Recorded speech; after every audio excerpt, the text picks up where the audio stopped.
cost. These games cost way too much. Now look, a game being priced at $60 is not a problem with me. You could even raise it up to $70. I see games like Tears of the Kingdom and Mario Odyssey being more than worthy of a $60 or a $70 price tag on release. You see, the problem I have with Nintendo is that they never lower the prices of any of their games. The lowest I've ever seen a big Nintendo game be sold for was $35 off of Amazon, and that was Mario Odyssey. That game came out in 2017.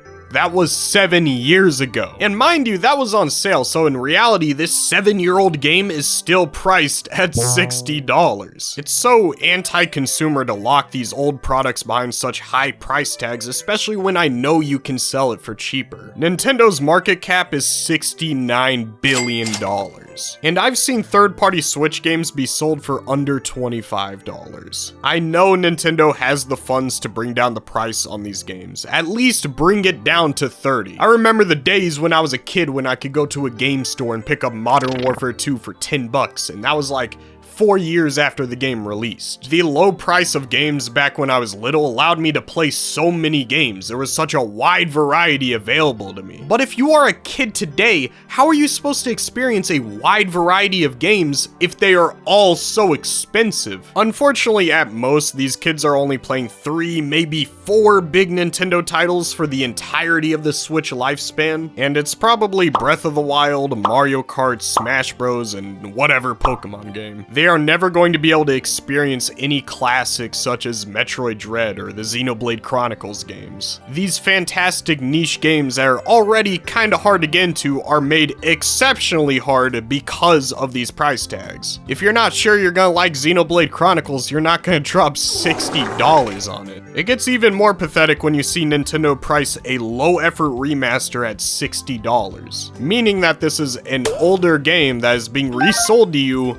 basically being the same product with minor changes at $60. And this leads into the next sin, low effort products. Now don't get me wrong, Nintendo is known for quality. I'm a huge Nintendo fan. Some of my favorite games of all time are Nintendo games. They usually have a great quality assurance to them that ensures that the game will be great. But sometimes, especially as of recent, Nintendo could not give a Donkey Kong Tropical Freeze remaster that adds 1 playable character, $60. Also, there's about 20 other remasters that also add barely anything and are still priced at $60. We could talk about how every single Mario sports title in the last like 10 years have been rushed together and lacking content. Or Super Mario 3D All-Stars, a game collection that should have been probably the best game collection of all time that got ruined by just being emulated games, and it's even missing a title. How do you forget Mario Galaxy 2? And you can't even say the excuse that they were just gonna sell it to us later because I still don't see it. Where's the game, Nintendo? I wanna play it. I'm tired of emulating it. It is still clear that Nintendo cares about the bigger titles that they release. Like, if they announced a 3D Mario game tomorrow, I would be confident that it would be my game of the year because every 3D Mario game is amazing. Same with Zelda, same with Metroid. Like, these franchises, when they drop big games, they're always good. There is that quality assurance to it. But when it comes to remasters or one-off sports games or whatever spin-off, like, Nintendo just does not care. So I guess it's not all bad, you know? I still love you, Shigeru Miyamoto. You're kind of cute. Accessibility. You know what also sucks on top of Nintendo pricing low-effort remasters at $60? How about not remastering the game at all?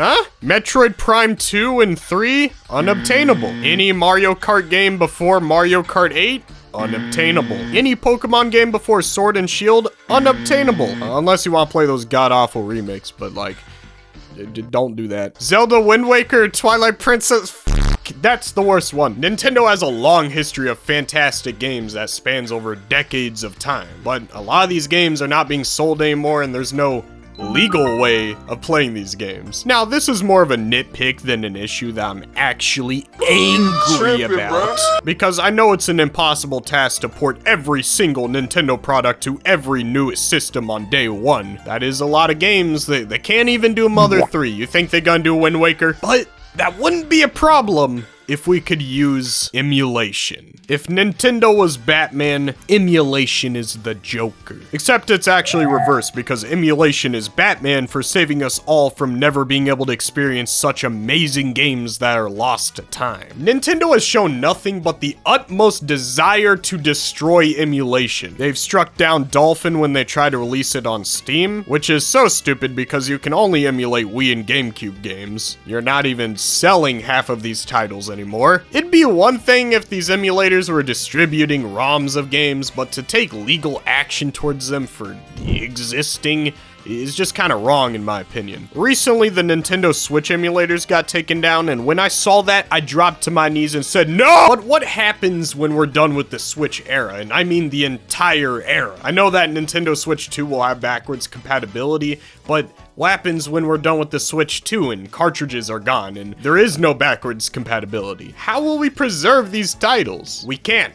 That's the answer, unless somebody goes rogue and starts developing another emulator. From my understanding, Yuzu had some shady stuff going on. I guess the developers included some kind of decrypted keys with the emulator, but I don't really know or care about the details. I actually don't know why Ryujinx was taken down. Oh, they literally did nothing wrong. That's great. Nintendo are actually villains, man. Nintendo sure knows a lot about canceling fan projects. Fan games. Fan games are Nintendo's kryptonite, or I don't know, they just don't like fan games. I could understand why Nintendo might want to take down a fan game that allows you to shoot a bunch of Pikachus, because, you know, you don't really want that footage floating around, especially when it's a kid's franchise. But the average Nintendo fan game are not first-person shooters. The Pokemon community has so many fan games and fan ROM hacks that are absolutely amazing, but none of them can coexist amongst the official products. They always get canceled, man. They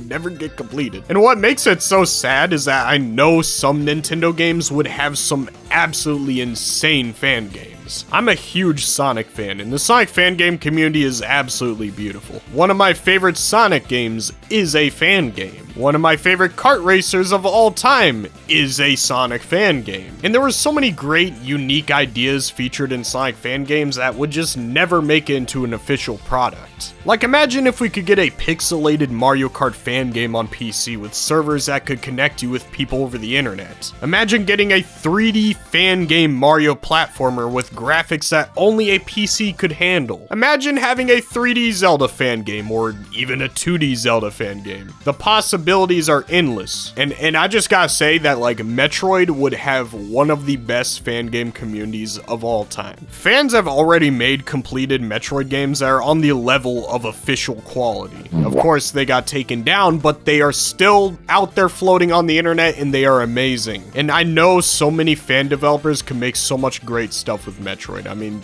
game developers and indie devs love Metroidvanias. They would go hard on this. We're losing out on a goldmine. Online service. Nintendo is a grandpa. A big, ugly grandpa that tries to instill his dumb, outdated fucking worldviews on you constantly. Smash Bros. Have fun with the internet connection. I personally never played Smash competitively. I just played it a ton in high school with my friends, and we would goof around and laugh for hours. But even then, the connection when we played online was just so awful. Anyone who plays this game competitively, like, must hate themselves. I'm sorry for you. Or how about the fact that there are no Nintendo games that support an actually good multiplayer? Yeah, you got Smash, I guess, if you're okay with the bad connection. And you also got Splatoon. Like, you gotta give credit where credit's due. Splatoon is massive, but there's not much else. Good luck finding someone to have fun with in an online match on a Mario sports title. After about a day, you've done all you could in the multiplayer Mario Strikers, so, like, what's even the point? They just have no good online multiplayer games because the content is just not there. But it goes deeper than just online multiplayer. Like, these profile pages absolutely suck. They don't say anything about the player, they just show how many hours they have. Oh, look there, I played 3D World a little too much. 90% of these profile pages are just people who played Nintendo games for 2 hours, dropped it, and randomly have 500 hours put into Smash Bros. Oh yeah, and don't forget about the iconic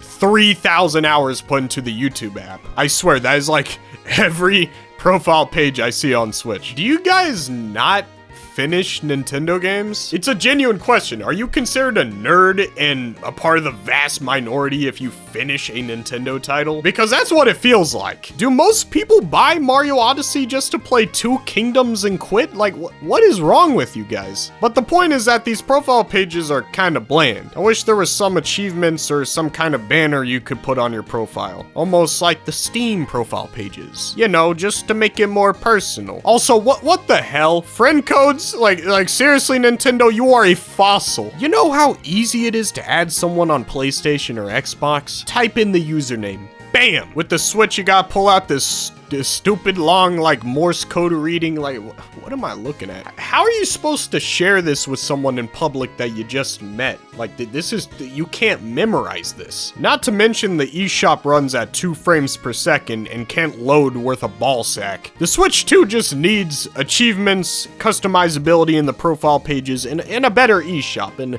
you know, I'll be satisfied with the online service. Also, please improve your servers.